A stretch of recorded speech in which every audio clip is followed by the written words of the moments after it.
दोस्तों आइए जानते हैं एक ऐसे साइंसी अमल की जिसका ताल्लुक हमारे दिमाग, याददाश्त और मोबाइल फोन के इस्तेमाल से जोड़ा जा रहा है। इस अमल को फेरोप्टोसिस कहा जाता है।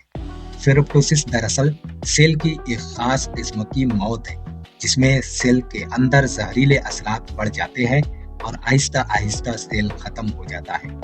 माहिरीन के मुताबिक इस अमल में आयरन अहम किरदार अदा करता है और यह सेल की कब्ल अज वक्त कमजोरी की वजह बन सकता है। अब आइए बढ़ते हैं एक अहम तहकीक की तरफ। यूनिवर्सिटी ऑफ विस्कॉन्सिन के मुहक्किकीन का कहना है कि रात के वक्त मोबाइल फोन से निकलने वाली रेडिएशन EMF फेरोप्टोसिस के अमल को तेज कर सकती है, जिससे दिमागी सेल मुतासिर होते हैं और याददाश्त कमजोर हो सकती है। इसीलिए माहिरीन एक सादा मगर जरूरी एहतियात बताते हैं। सोते वक्त मोबाइल फोन को अपने बिस्तर से कम अज कम 10 फीट दूर रखें। छोटी सी एहतियात बड़े नुकसान से बचाओ।